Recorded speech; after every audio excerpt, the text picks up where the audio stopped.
The important changes to inheritance tax business relief announced in the October 2024 budget.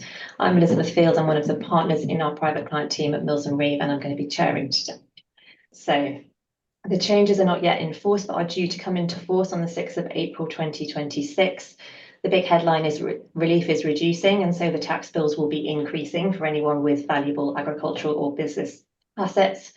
There's been an awful lot of press coverage about objections from the farming and agricultural community, but there's been less coverage about the business community.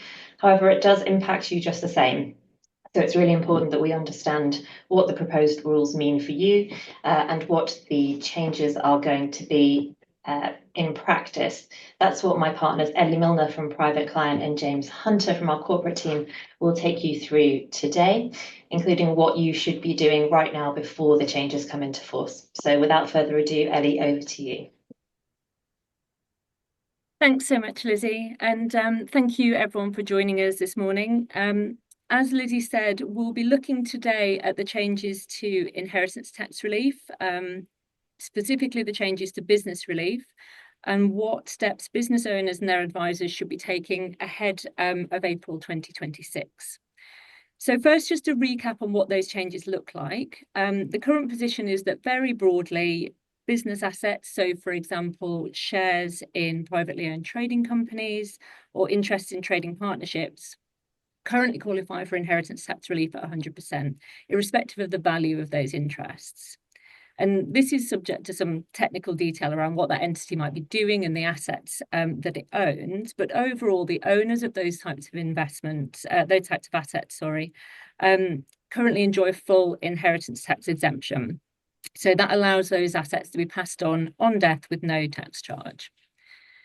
So a change to this position was proposed in the October 2024 budget, and we now have the draft legislation confirming those changes.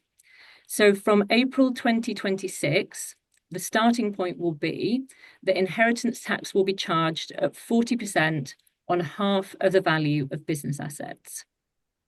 There is then a further allowance that means the first £1 million of value will be charged at 0%. So if we look at an example for that, under the new rules, on a qualifying shareholding valued at £5 million, for example, the first 1 million will be exempt from inheritance tax, so charged at 0%. The next 4 million will be taxed at 40% on half the value, so 40% of 2 million.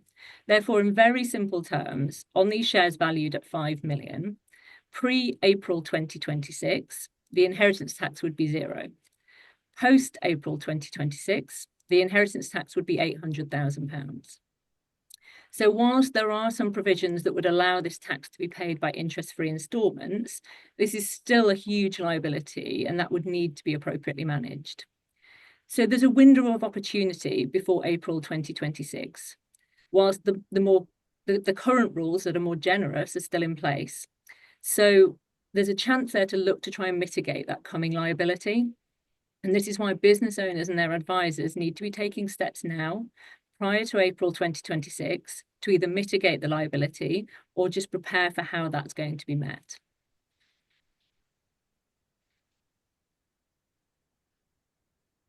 So what should business owners be thinking about at the moment? Clearly, any decision needs to be made with the needs of the business at the forefront of mind. And my colleague, James, will be covering some of those practical business points shortly. But from a personal planning perspective, the appropriate strategy will depend on the specific circumstances of the business and also the family involved. But usually a combination of options is likely to lead to the right solution. What we expect is that some outright gifting might be appropriate, and this is particularly relevant if the next generation is involved in the business. Each individual is going to have their own £1 million allowance for inheritance tax. So therefore, trying to utilise those individual allowances is likely to be a good option in the right circumstances. So this could allow value to be spread around the family and could lead to some useful minority discounts when valuing the shares, as well as helping to incentivise that next generation. Now, there are some risk points around outright giving, and I'll touch on those later on. Another option is gifting to trust. ahead of April 2026, full relief is available, and therefore value in excess of both an individual's nil rate band and the new £1 million allowance can be moved into trust. It's important when looking at this to ensure that business relief does apply to the shares being moved, and clearance applications could be submitted to HMRC to confirm that point. But subject to that, it means that significant value can be placed into trust under the current rules. The trustees would be owners of the shares and could exercise voting rights, so control could still be retained by an owner in that respect. But the value of the shares gifted would have moved out of the estate of that original owner once they'd survived the relevant time. Now, the ongoing taxation of trusts post-April 2026 is reasonably complex, and we're still working through that, and it's certainly more complex than it is under the current rules. So it's important when looking at trust planning that advice is taken on this before the trust is set up and before any assets are moved. There is also the option of selling shares, and this could still be within the family to other family members. And this could be done to take advantage of the £1 million business asset disposal relief allowance. So business asset disposal relief applies broadly to capital gains generated on the sale of certain assets. So this is a separate £1 million allowance to the new inheritance tax £1 million allowance. So in a scenario of selling shares, instead of gifting and potentially holding over the gain, the shares could be sold, the gain triggered and the gain taxed at 14% on that value, as opposed to the current headline rate for capital gains tax of 24%. So there could be a small tax saving there. Thought would need to be given as to how that tax would be paid, particularly if we're looking at a sale within the family where there might be potentially proceeds left outstanding, so there isn't necessarily that cash flow available that there would be in a normal sale. It's also worth noting that 14% rate will increase to 18% in April 2026. So there's another reason there to start planning ahead of time to make sure that these rates are taken advantage of. So if we move on to looking a little bit more at trust planning, because we do think this is going to be a key planning tool for those wanting to plan ahead of April. The tax position will be complex, so bespoke advice is going to be essential. But broadly, trusts have their own tax regime and they're subject to tax every 10 years and when assets leave the trust. Now, trusts will have their own £1 million allowance post-April 2026, but this will then be shared by all the trusts set up by the same person. So, as I mentioned previously, trusts, we think, will be a key part of planning, and actually spreading shareholdings between different owners can help with that minority discount valuation. So a trust can play a part in that, but it's just really key that we understand the tax going forward of any trusts that are set up. If the gift of, for example, shares to a trust would trigger capital gains tax, the gain can probably be held over into the trust so that the trustees acquire the base cost and the gain is deferred. But when looking at this sort of planning, timing is going to be key. Under current capital gains tax rules, the gains in assets are wiped out when the owner dies. So there's going to have to be some quite realistic conversations about whether to plan for inheritance tax and the timescales on how long somebody would need to live post making a gift for that to be effective. It will depend on the circumstances, or whether to actually utilise the capital gains tax uplift on death. And in many circumstances, this is likely just to need some actual calculations on the different scenarios, which sounds rather brutal. But unfortunately, it's just the reality of the situation we have at the moment when we're trying to weigh up the options around the taxes that might bite at different times. For those who do have existing trusts in place, so particularly pre-October 2024 trusts, these will definitely need some specific advice in relation to what they will look like going forward. But broadly, if these trusts exist and hold business assets, they're likely to be an efficient inheritance tax planning tool going forward. So they should be retained until full planning advice has been taken.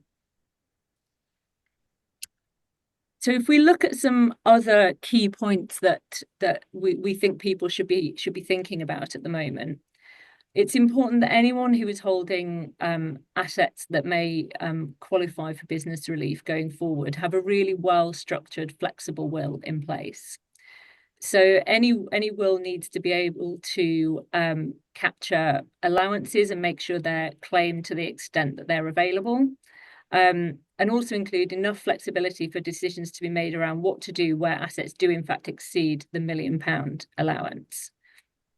This is particularly relevant as actually the £1 million allowance is a per person allowance. But unlike other inheritance tax allowances, it's actually not transferable between spouses. So it's really key that wills are structured to make sure that the allowance can be claimed in the scenario of a married couple, that actually it can be claimed by both spouses in the most tax efficient way possible, and also that none of the allowance is wasted if at all possible. It's possible even with really good planning and planning ahead that there could still be a residual inheritance tax liability. And looking at things like life insurance could be really key there to cover any of that residual liability, or indeed to cover the potential charge on any lifetime gifts that are made, for example, to cover the 7-year survivorship period. When we're looking at any gifting, particularly to the next generation, and particularly when we're looking at outright gifts, but also where assets are passing into trust where the next generation may benefit, looking at pre and post-nuptial arrangements should be considered seriously in order to try and protect that family wealth going forward. We're seeing plenty of these documents being put in place. They can be prepared in a really collaborative way. And what we often see with these documents is inherited or gifted wealth, so wealth coming from the previous generation, looking to be ring-fenced, with often other wealth that's been accumulated jointly through the marriage being acknowledged as joint property. So these marital assets can give all the parties involved real clarity on the position, as well as helping to protect those family assets where there has been gifting. So in some scenarios, it might be sensible to consider more complex structures than those I've mentioned so far. So particularly for higher value or particularly cash generative businesses, it might be worth looking at more complexity. This can include, for example, adding a family investment company into a corporate structure. This could hold shares in the trading company, or using a combination of trusts and new corporate entities to move shares around using the benefit of things like holdover relief or share-for-share exchanges to transfer value in a really tax efficient way. Now, there is a lot to think about in this type of structuring. It can work really well where values exceed the available allowances, or where there might be a potential sale in the short to medium term. But there are a lot of tax considerations with this type of restructuring. So good advice is needed from a specialist tax advisor to ensure that all the tax implications have been considered, as well as looking at all the legal elements. And finally, it's really important, and this is absolutely key, that anyone who's thinking of any type of gifting really needs to have a think about their own needs, both now and in future. So we have seen over the last few months some business owners making quite knee-jerk decisions about what wealth and assets they need to pass on, without really considering whether they can actually live without the value of those assets to support their own standard of living. So it's really important when we're thinking about planning and making gifts, that the person making the gift is entirely comfortable that they don't need the capital value of what they're giving away, or also the income that is generated from that asset. So, for example, dividends from a shareholding. Inheritance tax is clearly going to be at the forefront of many people's minds, but it does need to be balanced with this advice around the ongoing standard of living of the person making the gifts and their capital and income needs.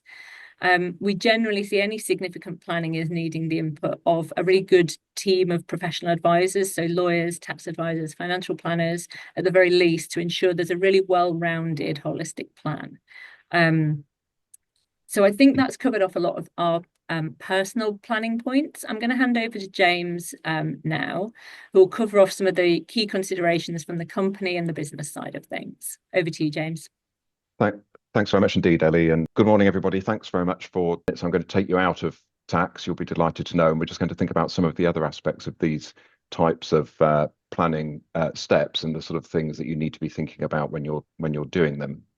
I work with Ellie and Lizzie and the rest of their team a lot on these types of reorganisations and changes in ownership, particularly of privately held, family-owned groups.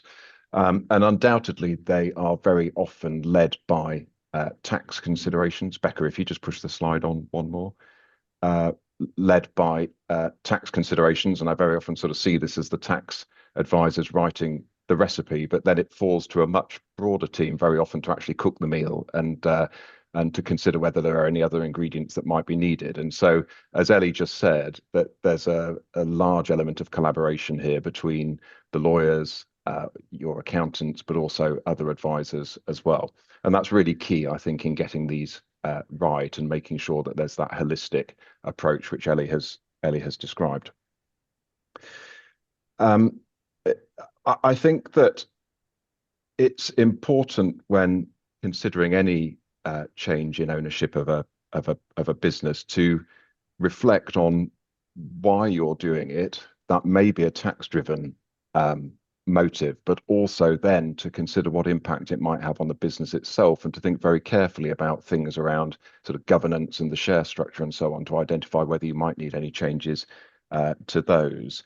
For example, when you transfer shares give shares into a trust, or perhaps to family members, you also need to keep an eye on the percentages. Think about the balance of power in the company, think about voting proportions, think about the representation of shareholders on the board, and always think very carefully about this challenge that there can be in a split between the sort of ownership of a business and those who are always working in the business, and to identify whether that for your business is going to be a problem or not, and then to think about how you might be able to resolve that.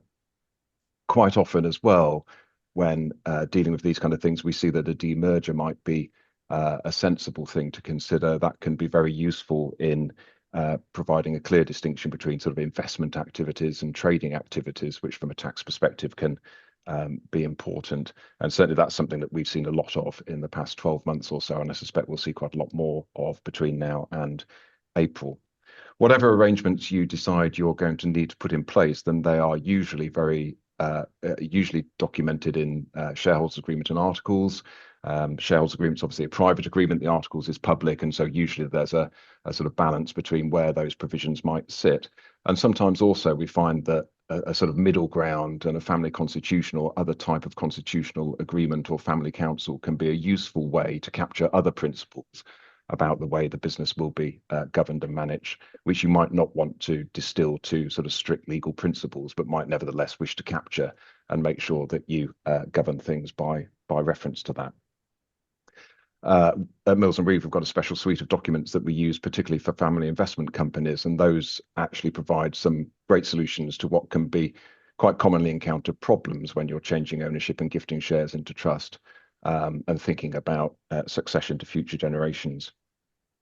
I suppose just as a couple of final thoughts on this, whenever you're changing the ownership of the shares in the business, it's important also just to do a little bit of diligence on your existing arrangements, perhaps with banks and other lenders or with other third-party stakeholders, to identify any break or constraints that those people might have over a change in ownership, and also again to think carefully about whether the change in the ownership of the shares in the business might give rise to any practical or business-led problems under any of those third-party stakeholder arrangements. And I guess finally from me, just on these sort of headlines around the sort of company and business considerations, I think it's really important just to pause. Ellie and Lizzie are fantastic, and they will come up with some great ways for us to take advantage of opportunities around the sort of tax optimization and tax planning. But it is always really, really important just to pause and think about strategically for the business what impact that's going to have, and also to remember that you can't always provide for every single eventuality, and there's clearly a challenge in trying to project forward maybe 2, 3, or even 4 generations into the future, and to make sure that you've got a governance and constitutional structure which will serve those generations well. So it's really important to think about that carefully, and to make sure that whilst you're following that tax recipe and making sure that the tax planning is right, you're also thinking really, really carefully about how it all tastes into the future and what that looks like for the business as well. But I'll hand back to Ellie just to wrap up on sort of key takeaways from this, and then we can deal with any Q&A that you have. Thanks, James. Becca, if we could have the next slide, that would be great. Thank you. So just some key takeaways from us. Obviously, these changes are something that we've been pondering since October last year. And now we have the legislation, we really anticipate that there will be a flurry of activity of people trying to get to grips with these new rules, be that business owners, be they the advisors to those owners, the next generation potentially, who are concerned about how they are going to deal with any liability. So I think from our perspective and from the clients that we've been talking to and the other advisors, I think our main takeaways really is to act sooner rather than later. So certainly before April 2026, but the reality is the sooner people start looking at this, the better. These scenarios can be really complex. There can be a lot to think about, as James has covered, from the business side, from the personal side. There are a lot of dynamics at play. So actually ensuring that this is looked at in good time, so that quick decisions don't have to be made, will absolutely be key. So part of that is being able to take advantage of the current rules before the rule change in April. But also, if there are things needed like clearance from HMRC, you need to build in time to obtain those responses from HMRC. So it's really key that actually time is allowed to make the planning work really well and to make sure that everything has been covered off. We certainly found before the budget last year that it got to the point where many professional advisors were too busy to take on work. And we expect that to happen ahead of April 2026. So it is better to engage your advisor sooner rather than later, because you may find yourself unable to find someone to help.